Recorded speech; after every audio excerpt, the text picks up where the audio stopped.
520,000 people crossed this jungle in a single year, on foot. No roads, no law, no guarantee of coming back. It's the only gap in the Pan-American Highway, the road that runs unbroken from Alaska all the way to Argentina. Some of them were never heard from again. Today, that number has dropped to almost zero. What happened? And why did hundreds of thousands of people decide to risk this journey in the first place? This is the story of Darién.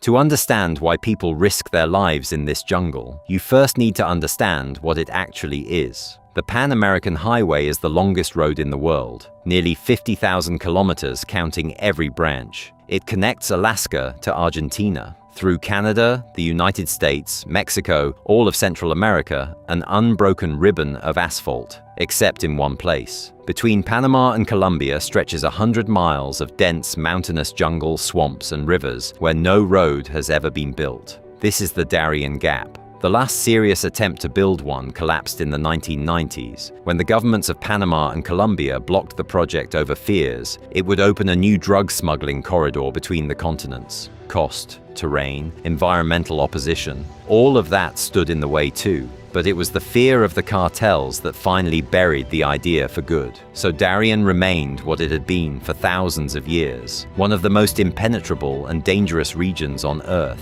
Dense tropical jungle, steep mountains, rivers that turn into raging torrents after every downpour, swamps that can swallow a person up to the waist or deeper. For decades, the people who crossed this terrain were mostly smugglers, adventurers, and the occasional scientist, until it became something else entirely, a gateway to a better life. Picture a Venezuelan family walking out of their home in Maracaibo with a single backpack and one plan: reach Texas. No plane ticket, no visa, just the hope that the jungle they've heard rumors about is easier to cross than it looks in the photos. There were hundreds of thousands of families just like them. Venezuelans fleeing their country's economic collapse, Haitians seeking refuge after years of chaos and disaster, Ecuadorians, Colombians, people from nearly every country in South America, but also people from completely different parts of the world. Chinese migrants, Afghans, people from India, Cameroon, Somalia. They flew into South America, then continued overland all the way to Darién, the last and hardest obstacle on the road to the United States, because that's where most of them were headed, to the American border, to the chance to apply for asylum, to a shot at a life they didn't have back home. Entire families, with children, sometimes infants, the elderly, pregnant women. These weren't smugglers or thrill seekers like decades before. These were ordinary people for whom the legal path to the United States was closed, too expensive, or simply impossible. So they chose the only alternative they had, crossing the most dangerous jungle in the world. They were called caminantes, the walkers, and every year until recently, there were more of them. Picture the fifth day of the march. A group of about 40 migrants reaches the Turquesa River, swollen after a night of heavy rain. The day before, it could be crossed knee-deep. Now it reaches chest height, the current strong enough to drag stones along the riverbed. One of the women loses her footing. The current pulls her several yards downstream before another migrant manages to grab her. This is an ordinary day in Darién. The journey usually takes 5 to 10 days. The terrain is brutal. Steep slopes covered in slick mud, rivers that have to be crossed dozens of times, temperatures reaching 90 degrees Fahrenheit, with humidity above 90%. But the deadliest part of the jungle isn't the heat, and it isn't the rivers. It's the fact that no one comes to help when something goes wrong. According to the International Organization for Migration, 2024 saw 174 confirmed migrant deaths on this route, the highest number ever recorded. The main causes were drowning in swollen rivers, exhaustion, disease, and attacks by organized criminal groups.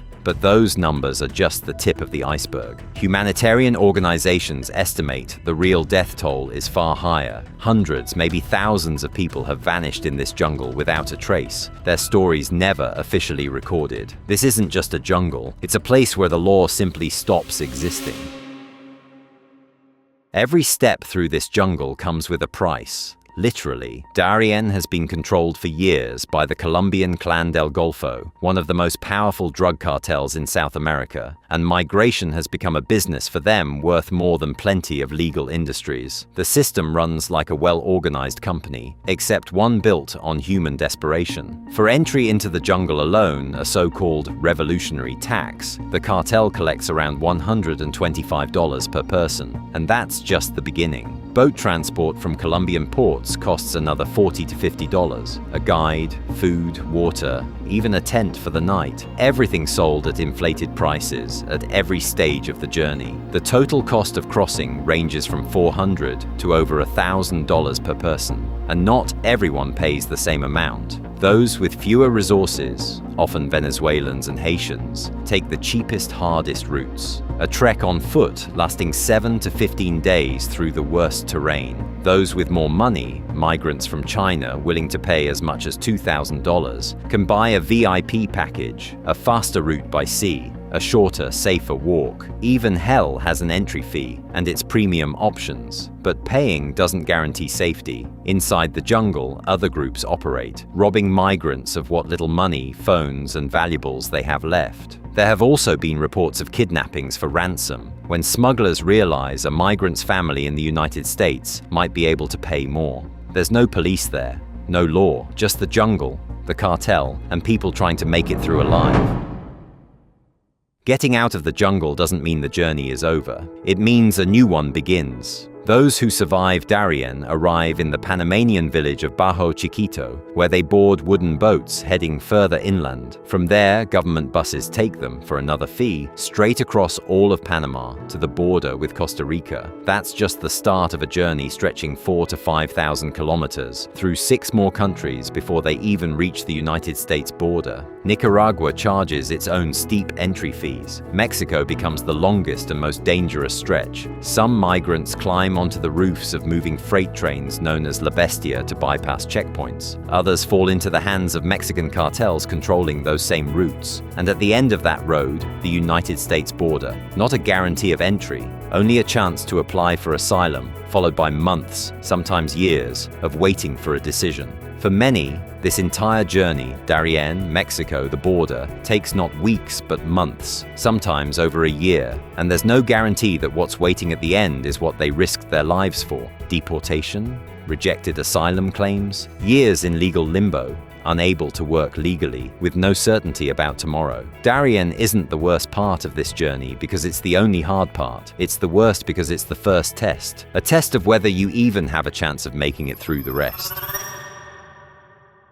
For years, the numbers only grew. 100,000 migrants a year, 200,000. In 2023, over 520,000, a record. And then, in just 2 years, almost everything stopped. In 2024, the number dropped to just over 300,000. Still an enormous figure, but already a clear decline, partly the result of Panama's new government tightening border control. But the real turning point came in 2025. Crossings dropped to roughly 3,000 for the entire year. In some months, only a handful of cases were recorded, a decline of nearly 100%. What happened? Strict new immigration policies in the United States drastically reduced the chances of being granted asylum after arrival. A wave of deportations sent thousands of people who had already made it back home, and word spread fast among migrants, through families, across social media. Why risk your life in the jungle, pay the cartel hundreds of dollars, if deportation is waiting at the end of the road anyway? For hundreds of thousands of people, the answer was, it's no longer worth it. Darién didn't become any safer. The jungle is exactly the same as it always was. The only thing that changed was the calculation of risk and reward on the other end of the journey. Today, Darién is almost back to what it was years ago. Quiet, empty, impenetrable, but traces of what happened remain. Abandoned backpacks, clothing, children's shoes still litter the jungle floor. Things left behind by people who either kept going or never made it at all. Some local communities that spent years profiting from migrants as guides, food vendors, boat operators are now searching for a new source of income. Some are betting on tourism, turning the migration route into an attraction for travelers seeking extreme experiences. It's a bitter irony. A place that was, until recently, a last resort for desperate people is now marketed as an adventure for those who can afford it and go home whenever they choose. But the numbers could change just as fast as they fell. Migration policy isn't a law of physics. It shifts with governments, elections, crises. If the economic situation in Venezuela, Haiti, or anywhere else gets worse again, if a door opens somewhere, people will start walking again. Because what pushes people through this jungle was never really about immigration policy. It was hunger, fear, desperation, and the belief that on the other side of 100 miles of hell, something better was waiting than what they left behind. As long as that desperation exists, as long as people would rather risk death in the jungle than stay where they are, Darién will never truly end. It's just waiting.